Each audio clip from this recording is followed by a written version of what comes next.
무엇을 구하느냐 제목으로 말씀을 함께 나누겠습니다. 여러분 지난 주일에 소년 예수의 12살 때 경험했던 이야기를 지난 시간에 나누었습니다. 부모를 따라 예루살렘의 그 절기 예배에 참석했다가 이제 홀로 남게 된 거죠. 고향으로 돌아가던 부모는 이제 아이가 동행하고 있으려니 착각을 한 것이고요.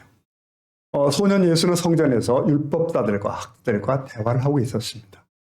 당황해서 찾아온 모친에게, 부모에게 예수님이 그런 말씀했죠. 어린 예수가 내가 내 아버지 집에 있어야 될 줄을 모르셨나요? 네, 예수는 한 아이였지만 그 안에 신성이 있었다. 인성과 신성의 진리는 기독교의 교리 뼈대임을 지난 시간에 점검을 해봤습니다. 자, 그런 예수님의 지상상해에는 도합 33년여 걸립니다. 본격적 공적 사역은 3년 한 반쯤. 자, 그러니 여러분 얼마나 주님은 함축적인 생을 하셨을까? 여러분 우리 중에 누구의 시간, 어떤 시간도 무의미하지는 않습니다. 그러나 주님의 시간은 참 밀도 있는 시간이었겠다라는 생각이 듭니다. 인류 구원을 위해 오신 그분의 33년, 아니 3년이 얼마나 긴박한 시간이었겠어요. 허투루 보낸 시간은 없는 거죠. 그냥 허비한 시간이란 있을 수가 없다.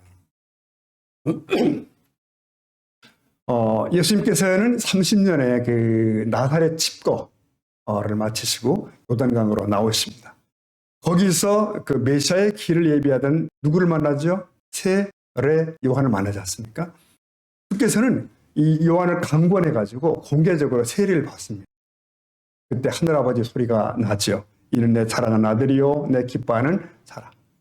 그래서 성령이 비둘기같이 내리면서 고로 그 현장은 성부 하나님, 성령 하나님, 그리고 성자 예수님이 함께하는 메시아 출정식 현장이었다라고 생각이 됩니다. 자, 출정식을 마친 예수님은 이제 어디로 가실까요?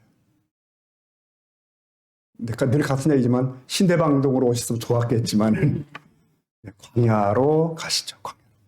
마태의 기록에 따르면요, 예수께서 성령에 이끌려 마귀에게 시험을 받으러 가시다라고 되어 있습니다. 광야에서 40일 금식하신 후에 마귀에게 시험을 받으시잖아요. 그러니까 주님은 세 가지 시험을 다 말씀으로 승리를 하십니다. 여러분 기억하십니까? 첫사람 아담은 그 마귀에게 실패했습니다. 그래서 세상의 주도권을 마귀에게 넘겨줬죠. 그러나 세상을 구하러 오신 예수, 두 번째 아담 되신 이분은 마귀를 제압하기 시작합니다. 즉 당당한 승리가 시작되었음을 보여주는 것이죠. 그 현장은 예수께서 왜 이 땅에 오셨는지, 장차 어떤 사역을 하실지를 보여주는 광경이다라고 말할 수 있습니다. 여러분 여기까지는 지금 예수님의 준비 기간입니다. 자, 그러면 이제부터 예수님은 이제 움직이기 시작하는데 머뭇거리지 않습니다. 바로 외치기 시작합니다. 첫 메시지가 뭐죠? 마태의 기록에 따르면, 마태 4장 17절에 따르면 이때부터 예수께서 비로소 전파하여 이르시되, 다 같이 볼까요? 회개하라, 천국이 가까이 왔느니라.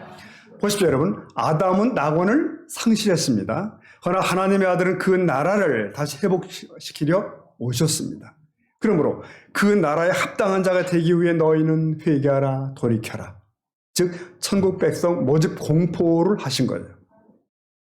그런데 이 위대한 일은 장차 기나긴 역사 속에서 진행되어야 될 일입니다. 각 나라, 각 민족에서 진행될 일들이에요. 그런데 머지않아 주님은 공생에 마치시고 십자가 구속 완수하면 하늘로 어떻게 하시죠? 돌아가시잖아요. 그럼 이게 어떻게 되는 겁니까? 뒷일이. 그래서 그 일을 지속적으로 그리고 더 넓게 해낼 주님의 동지들이 필요합니다. 일꾼들이 필요합니다. 그래서 예수께서는 천국을 외침과 동시에 그 일들을 지속할 동지를 선발하기 시작하셨다. 이게 초기 얘기입니다. 즉 제자들을 선택한 거죠. 근데 그 첫 장면이 오늘의 본문입니다. 그리고 이 본문 안에 주님의 두 번째 질문이 등장하는 거예요. 지난 시간에 첫 번째 질문, 오늘 두 번째 질문입니다. 자, 당시 1세기 팔레스타인은 슬픈 땅입니다. 수세기 동안이나 외세, 제국 로마의 압박을 받았죠. 여러분 식민지 백성이라는 게 얼마나 초라한지 우리의 한반도의 역사는 증언하잖아요. 그런데 이 유다인들에게는 한 가지 독특한 희망이 있었습니다. 바로 우리의 메시아가 오신다는 거예요. 구세주가 오신다. 그가 오시면 나라가 회복되고 이 모든 압박과 수치가 다 해결된다. 그리고 선민의 자존심이 회복된다. 라고는 꿈이 있었어요.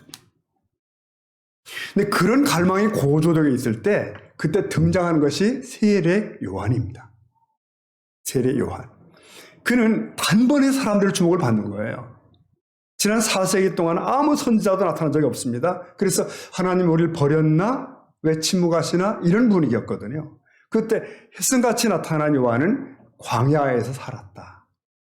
이 사람이요, 제사장 가문입니다. 그래서 기본적으로 편안한 삶이 보장된 사람이에요. 그러나 요한은 벌판에서 숙식을 합니다. 그러면서 그는 담대하게 그 당시 사람들에게 회개를 외칩니다. 그리고 회개받으러 온 사람들에게 물세례를 징표로 주었어요. 그런데 바로 그 즈음에 여러분 나사렛 예수가 등장한 겁니다. 그분도 회개하라고 외쳤어요. 회개하라. 그러면 세례 요한과 나사렛 예수 이 둘은 라이벌입니까? 이게 어떻게 된 겁니까, 여러분? 네, 라이벌 아닙니다. 먼저 나온 것은 세례 요한 맞습니다. 기득권자인가요? 아니에요. 이 세례 요한은 이렇게 말합니다. 나는 주인공이 아니다. 나는 내 뒤에 오시는 그분의 길잡이에 불과하다. 그러면서 뒤에 오시는 예수를 지목했던 거예요. 그러자 사람들은 이 새로 등장한 나사렛 예수에게 시선을 돌리기 시작하는 거죠. 그리고 그분의 가르침은 권세가 있었고요. 그는 필요시 거침없이 병자를 고치는 등등의 이적을 행하십니다. 그러니까 많은 사람들의 시선이 예수께 쏠리고, 그런데 이렇게 몰려온 사람들 중에 다수는 거품입니다. 거품. 예수께서는 사람들의 인기를 추구한 적이 없으십니다. 그래서 거품 같은 그들을 방치하지 않으시고 그는 진지한 추종자들에게는 타협 없이 말씀을 던져버리셨어요. 그러니까 더 깊은 헌신을 요구하신 거죠. 여러분, 오늘 본문은 그 예수와 첫 제자들 간의 대면이 소개됩니다. 예수의 첫 제자들은 주로 세례 요한의 증거를 듣고 예수를 따랐던 자들이다. 다시 말하면 세례 요한의 제자 출신이에요. 네, 세례 요한의 제자 출신이라고요. 보십시다. 요한복음 1장 35절에 보면은 또 이튿날에 요한이 자기 제자 중에 두 사람과 함께 섰다가, 그럼 읽어볼까요? 시작. 예수께서 건심을 보고 말하되 보라, 두 제자가 그의 말을 듣고 예수를 따라가는. 네. 자, 여기 보십시다. 다 돌아가서 또 이튿날, 뭐죠? 이튿날, 어제 다음 날이, 그러니까 어제를 얘기하려면 어제는 요단강에서 예수의 세례받는 일이 있었어요. 그리고 다음 날, 그 뜻입니다. 다음 날 이 세례 요한이 제자 2명과 함께 역시 요단강에 서 있었어요. 그러다가 저만치에 나타나신 누구? 예수님을 목격한 거죠. 그래서 요한은 거침없이 외치는 거예요. 보라, 하나님의 어린 양이로다. 그래서 있던 이 두 제자가 이 말을 듣고 예수를 따르게 되었더라. 그 얘기입니다, 지금. 그러면 이들 두 사람은 누구죠? 한 사람은 이 뒤 40절을 보면은 알 수 있어요. 네. 안드레구나. 여기 뒤에 나오죠. 베드로의 형제 안드레, 여러분 아시지 않습니까? 그러면 또 다른 한 명, 익명의 다른 제자는 누구예요? 그는 물론 이 세례 요한의 제자입니다. 네. 그러니까 세례 요한과 사두개인들과의 논쟁을 앞에서 들었던 자이고 기록했으니까요. 그 다음 스승의 그리스도께 대한 증언도 목격한 자인데 누구겠어요, 여러분? 그것은 이 익명의 제자는 바로 요한복음 이 기사를 기록한 사도 요한 자신이다 라고 모든 학자들이 공감합니다. 그러니까 요한과 안드레가 거기 있었던 거예요. 자, 그날 제자들과 함께 있던 세례 요한은 물가로 나오신 예수님을 하나님의 어린 양이라고 지목합니다. 어제 세례 받으러 오셨을 때에도 같은 말 한 적이 있어요. 오늘 또다시 세례 요한의 제자들은 자기 스승이 한 말을 듣습니다. 그리고 어제 일을 상기하는 거죠. 어제도 엄청났지 않습니까? 뭔가 벌어졌어요. 자기 스승은 나사렛 예수께 세례 베푸는 것을 사양합니다. 감히 못하겠다고 했어요. 감히 할 수 없다고. 자, 여러분, 그럼 왜 세례 요한은 곁의 제자들에게 저 나사렛 예수가 그리스도다 라고 증언하는 거죠. 왜? 그는 왜 자기 두 제자에게 예수를 하나님이 보낸 어린 양이라고 말한 것일까? 이거죠. 자기 제자들을 누구에게로? 예수께로 보내고자 하는 거예요. 예수께로 보내겠다. 감동 아닙니까, 여러분? 참 감동해요. 이 세례 요한의 삶의 목적은 자신이 아닙니다. 자기 자신이 자기 목적이 아니에요. 그는 주님을 위해 왔습니다. 그리고 그걸 그는 알아요. 그래서 그가 이런 말 한 거 아시죠?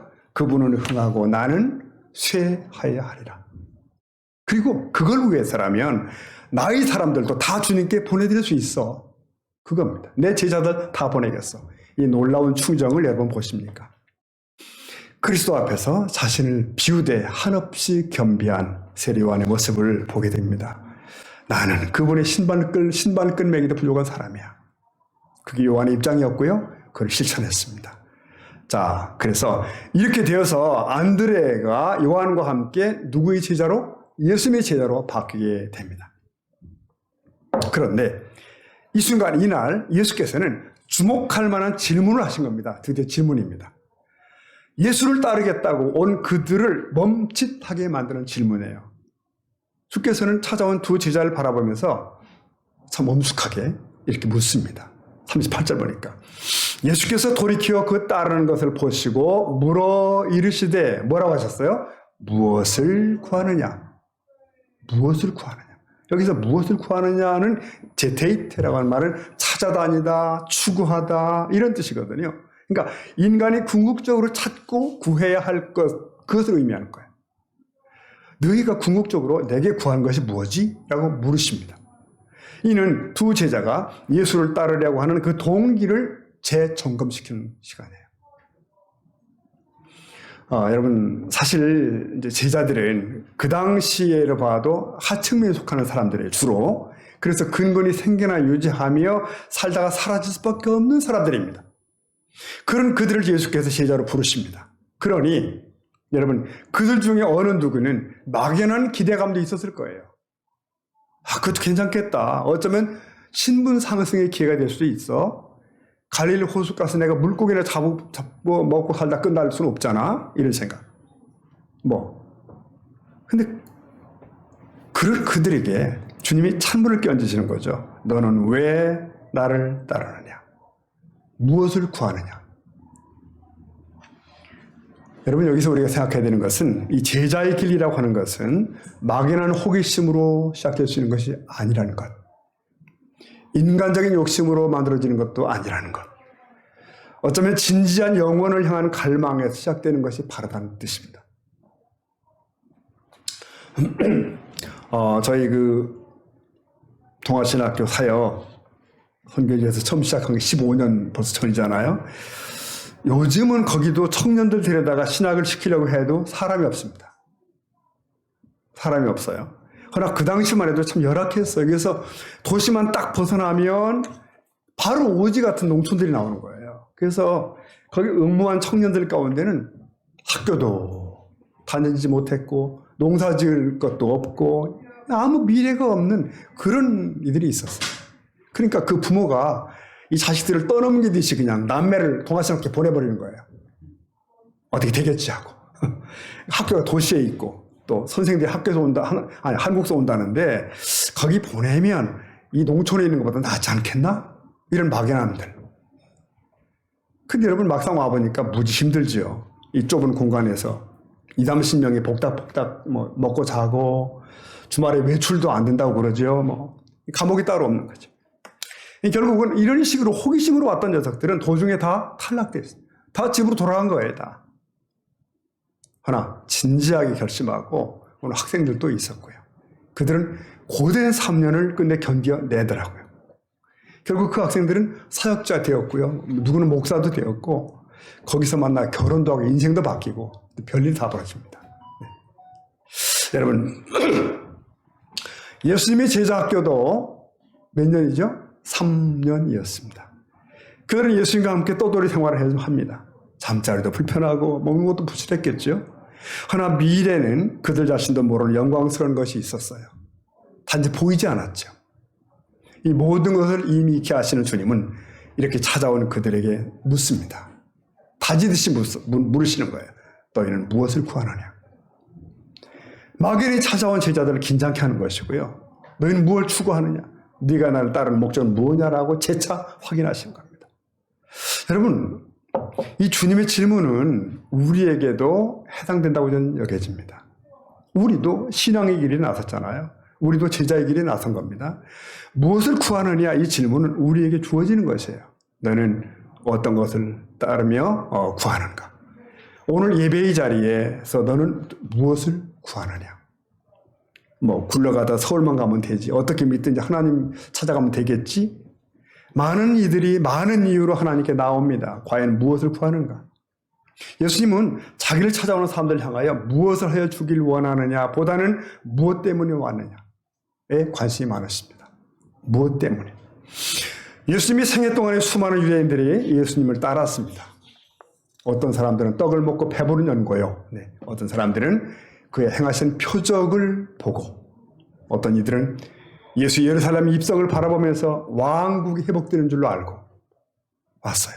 그래서 예수께 환호를 울리고 그러고 했는데 결국 그들은 예수님을 십자가에 매다는 주동자들이 됩니다. 결국 어떤 인간에게 있어 문제는 무엇입니까? 그가 하나님을 찾아오느냐가 거기 있는 문제가 있는 것이 아니라 하나님께 무엇을 찾는가, 무엇 때문에 그를 구하는가에 있습니다. 그러나 오늘날 어떤 사람들의 신앙 기준은 사뭇 잘못되어 있죠. 얼마나 열심히 하나님께 구하는가, 열심히 봉사하는가, 열심히 구제했는가, 얼마나 많이 성경을 보았는가, 이런 쪽으로 간단 말이에요. 이 성경을 읽을 때 무엇 때문에 성경을 보는가는 간 것이 없고 실적만 찾고 나와요. 여러분, 얼마나 맹렬히 간구하는 것보다 더 중요한 게 뭐죠? 무엇을 구하는가? 왜 구하는가? 근데도 무엇을 구하든지 상관없이 열심히만 구하면 하나님을 믿는 건 줄 아는 이상한 바람이 불고 있는 것도 사실이에요. 우리들의 신앙 행위들과 기도가 필요 없다는 얘기가 아니라 본질을 얘기하는 것입니다. 본질을. 왜? 나는 무엇을 구하는가? 자, 세례요한은 예수를 하나님의 어린 양이라고 지목합니다. 이 말을 듣고 요한의 제자 두 사람이 예수님을 따랐는데 예수님이 그들을 보고 무엇을 구하느냐고 물으셨고요. 이들이 첫 제자가 되었는데 여기서 구한다라고 하는 말은 마태 7장에 나오는 구하라 그러면 너에게 주실 것이요. 그 구하라와는 조금 다릅니다. 오히려 찾으라 그러면 찾아낼 것이요. 이쪽 찾으라 쪽의 의미가 가까운 것 같아요. 따라서 이 문장은 그대들은 무엇을 찾고 있나? 라고 하는 게 적절하고요. 이른 드라크마를 찾는 여인의 비유에 나오는 것처럼 애타는 마음으로 이른 그것을 찾고 있는가를 물으셔요. 여러분, 우리는 그래서 지금 여기서 무엇을 찾으며 살고 있을까요? 왜 주님을 우리는 구합니까? 왜 구하나요? 세례요한이 제자였던 두 사람은 예수가 하나님의 어린 양이라는 말을 세례요한에게서 들었습니다. 근데 그게 예수를 따르게 된 직접적 이유인데요. 여기서 요한복음 기자가 관심을 갖는 대목도 바로 이것인 것 같아요. 그에게 예수는 세상 죄를 지고 가는 하나님의 어린 양이셔요. 어린 양은 제사를 드리는 사람을 대신하여 제단에 바쳐진 혹은 죽은 제물이에요. 예수는 세상 죄를 지고 가는 하나님의 어린 양이셨어요. 제물로 드려지는 분, 그의 앞에 나오게 된 겁니다. 그 예수는 제자들에게도 죽음을 강조했어요. 죽음. 예수께서 무엇보다 자주 반복한 말씀이 이겁니다. 마태 10장 38절에 보면은 또 자기 십자가를 지고 나를 따르지 않는 자도 내게 합당하지 아니하니라 그러셨고요. 39절 다 같이 볼까요? 시작. 자기 목숨을 잃는 자는 이를. 네. 자, 여기서 그런데 내 십자가를 지라 이 말은 대충 하는 말이 아니셨다는 거 아셔야 됩니다. 이건 실로 굉장히 끔찍하고 무서운 말이에요. 로마는 당시 유대인들을 대상으로 본때를 보이는 차원에서 종종 십자가형을 했습니다. 길가에 십자가를 세워놓고 형틀을 예수를 못 박아 매달아 놓는 거예요. 계속해요. 자, 그런데 그걸 잘하는 그들인데 예수님으로부터 내 십자가를 지라는 권고를 들었을 때 예수의 추종자들이 어떤 생각을 했을까? 아, 저 예수는 순교자의 행렬을 끌고 가려는 것일까? 거의 그렇습니다. 예수께 나온 제자는 무엇을 해야 되는가? 영광이 아니라 십자가를 추구해야 된다. 자기 목숨을 때로 놓치더라도. 1차 대전이 이제 끝나가고 독일이 망하기 전쯤 히틀러 제거 음모에 가담했던 이제 보네퍼 목사라는 분이 있습니다. 그가 결국 이제 체포되어 순교하잖아요. 근데 그의 옥중서신에서 그가 이런 말을 했어요. 그리스도께서 한 사람을 부르실 때에는 그에게 와서 죽으라고 명하시는 것이다. 이랬어요. 그리스도께서 한 사람 부르실 때는 그에게 와서 죽으라고 명하시는 것이다. 네, 여러분, 사람들은 여러 가지 이유로 예수를 영접합니다. 여러 가지 이유로 교회에 발을 들여놔요. 친구가 믿어서, 부모가 원해서, 또 사람들을 만나려고, 질병을 고치려고. 하여튼 여러분, 그럴 수도 있지만요, 빠른 시간 내에 그 차원은 넘어서야 됩니다. 그래야 참 제자가 돼요. 여러분, 이 세상 사람들이 기독교를 비난하는 이유는 우리들의 삶에, 우리 그리스도인들의 삶에 그 진지함이 없기 때문에 그렇습니다. 너무 많은 신자들이 십자가를 지지 않고 면류관을 챙깁니다. 면류관을 얻으려 합니다. 하나, 주님은 진정한 제자들에게는 와서 죽으라는 명령을 내리시기를 주저하지 않으셨어요. 우리에겐 그럴 마음이 있을까? 예수를 단지 나의 삶의 한 수단으로 여기고 있는 것은 아닐까? 주님은 제자들에게 그저 편안한 삶을 원한다면 내게 나오지 말라고 말씀하시는 거예요. 사실 주님은 제자가 되기 원하는 이들에게 이런 충고를 하신 바가 있습니다. 너희는 먼저 비용을 계산해봐라. 계산해라. 그리고 따르라. 한 부자 청년은 정말 그날 비용을 따져보았습니다. 결국 치룰 대가가 너무 크다고 결론을 내렸고요. 그는 어떻게 했죠? 돌아갔습니다. 되돌아갔습니다. 오늘 우리는 뭔가 그 대가를 치르고 있는 것일까요? 그리고 우리 손에는 못자국이 있을까요? 기독교는 안이라는 구경꾼을 모집한 적이 없습니다. 너희는 두 주인을 함께 섬길 수 없다. 분명히 말씀하셨고요. 돈을 사랑지 말며 세상의 즐거움을 버려라. 너 자신을 부인하라. 남을 섬겨라. 내 십자가를 져라. 예수님은 그래서 팬을 부르신 적이 없다. 제자를 부르신다. 그날 두 제자는 주님의 그 부름에 응답을 합니다. 바로 안드레와 요한입니다. 자, 그런데 바로 또 그 직후에 그러면 그 중 한 사람인 안드레가 한 일이 뭐죠? 오늘 본문에 보니까 나의 형을 데려와야 되겠다. 저번에 메시아라면 우리 형도 빨리 저분 앞에 와야 돼. 나는 형과 얼마나 많은 시간 메시아에 관해 얘기했던가.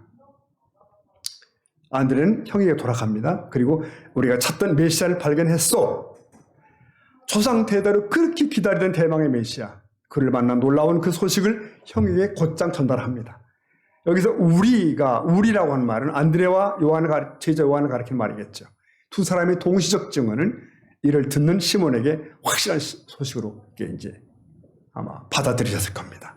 1장 41절 보면 안드레죠. 그가 먼저 자기 형제 누구죠? 시몬을 찾아 말하되 뭐라 했어요? 우리가 메시아를 만났다. 네, 만났다. 안드레는 형 베드로를 데려온 자발적 전도자여 최초의 가족 인도자입니다. 이게 바로 베드로가 예수께 나오는 역사적 순간이에요.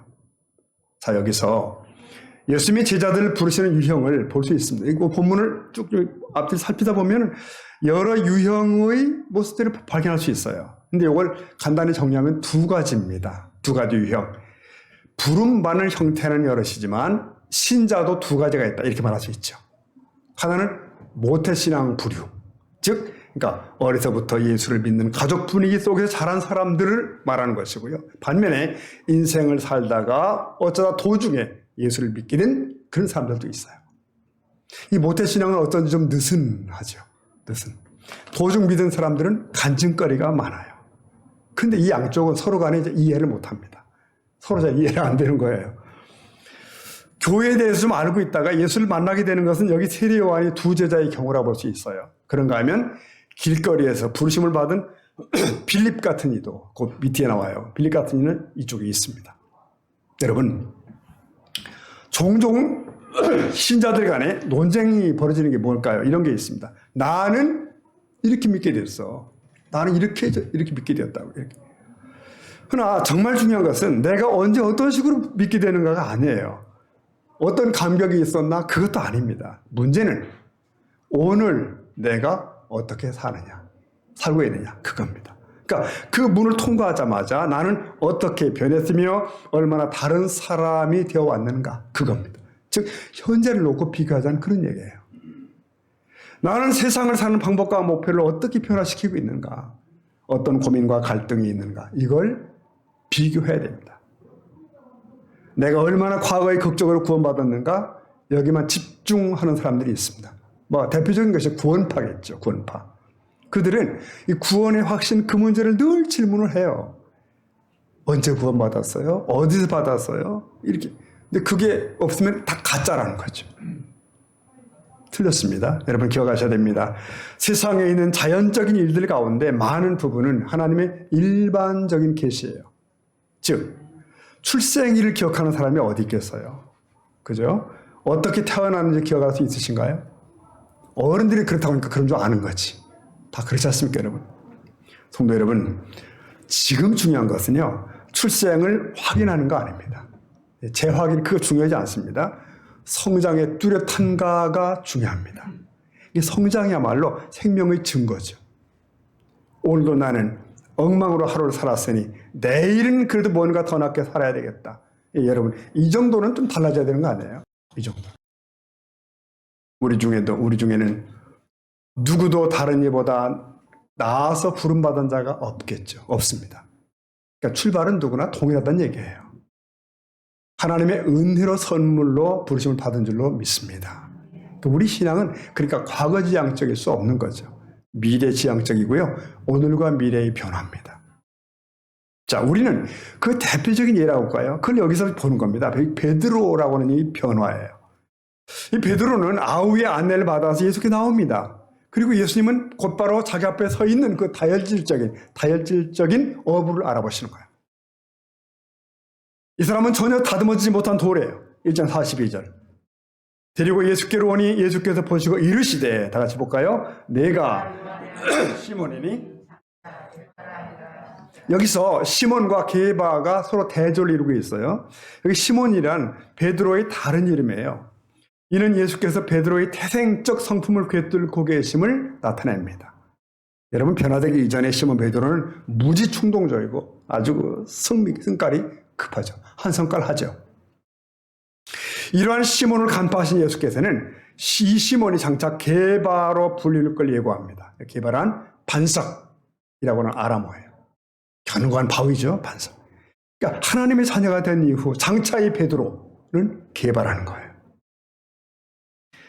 여러분, 허나 현재의 시몬은 무지 불완전하죠.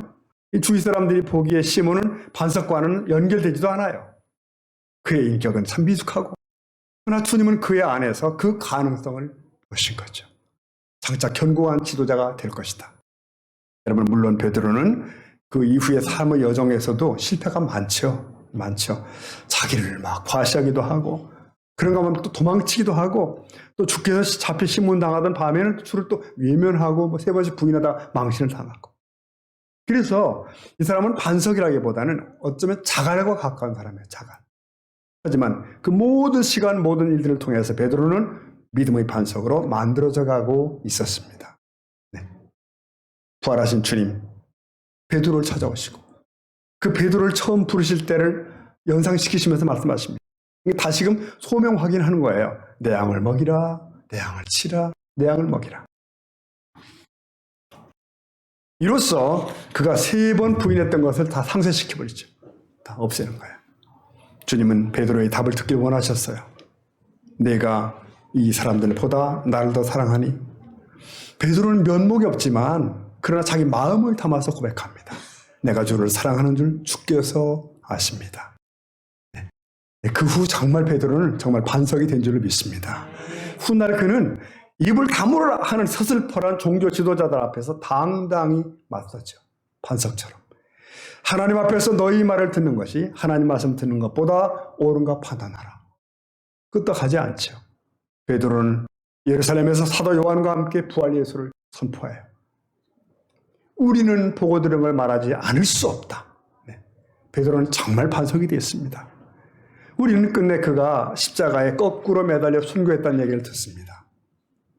맨 처음 주님이 그에게 주셨던 질문, 너는 무엇을 구하느냐? 너희는 무엇을 구하느냐? 그는 자기 영광을 구하지 않았으며 주님의 뒤를 따라 십자가를 졌습니다. 자, 오늘 말씀을 정리하도록 하겠습니다. 여러분, 예수님은 우리 모두를 개인적으로 부르십니다. 우리 모두 베드로가 간 길을 가진 않겠지만 우리를 위해 정해진 길을 우리는 다 각자 가는 거예요. 예수님은 베드로에게 그 길이 십자가로 인도할 것을 말씀을 하셨습니다. 그러니까 그때요, 베드로는 곁에 서 있던 또 요한을 가리키며 주님께 질문하는 거예요. 주님, 이 사람은 어떻게 되겠사옵나이까? 라고 또 묻죠. 뜬금없이. 주님이 반문하셨어요. 내가 그를 머물게 할지라도 내게 무슨 상관이니? 너는 나를 따르라. 이렇게 말해요. 너는 나를 따르라. 여러분, 다른 제자를 위해 무엇을 계획하셨든지 그건 내가 상관할 바가 아닙니다. 중요하지 않습니다. 그들은 나보다 고난을 더 많이 받을 수도 있고요. 더 적게 겪을 수도 있습니다. 그는 나보다 돈이 더 많을 수도 있고 돈이 적을 수도 있어요. 그는 나보다 명성을 더 얻을 수도 있고 덜 얻을 수도 있습니다. 모두 우리 주님께 달린 일이에요. 나의 일은 나를 다른 제자에 비교하는 것이 아닙니다. 그분이 어디로 인도하신지 나는 따르는 것이에요. 나는 가는 거예요. 베드로의 경우처럼 예수님은 우리를 위한 특별한 이름을 알고 계십니다. 우리 각자도 언젠가는 그 이름을 알게 될 겁니다. 여러분, 계시록 2장 보면 특별한 말씀이 나왔어요. 보면 2장 17절에 보면은 이런 말씀이 있어요. 예수님 말씀하시기를 이기는 그에게는, 승리하는 그에게는 내가 감추었던 만나를 주고 또 흰 돌을 줄 터인데, 그 다음 읽어보실까요? 그 돌 위에 받는 자밖에는 그 이름을 알 사람이 없는. 네. 참 특이해요. 그날 우리는 각각 주님 앞에 특별한 존재로 선다는 것이에요. 각각 새 이름을 받는데요. 이는 마치 각기 다른 훈장을 의미하는 것 같습니다. 그런데 오늘에 있어서 신자는 다 같은 동일한 출발점에서 시작됩니다. 교회 나오시고 세례받고 직분도 받으시고 또 신앙 연조도 쌓여가고, 그런데 그게 다가 아니라는 거예요. 나는 진정한 주님의 제자로서의 실력이 있나? 이게 중요하다는 말씀이에요. 그래서 결과가 다 달라지는 겁니다. 그 나라에서는 정확한 심판이 있기 때문에요.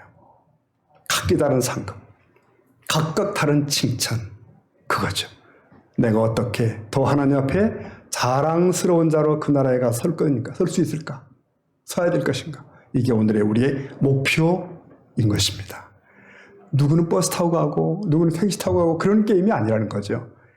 우리 자신이 매 순간 제자의 삶을 선택하는 겁니다. 끊임없이.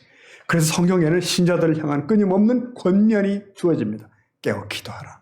열심을 품고 주를 섬기라. 목표를 향하여 뛰어라. 달려라. 사랑하는 성도 여러분, 힘을 다하여 이 상급을, 그리고 이 복된 자리를 여러분의 것으로 만드는 인생이 될 수 있기를 주의 이름으로 축원합니다. 축복합니다. 아멘. 기도하겠습니다. 우리 잠깐 묵상에 한번 생각하도록 하십시다.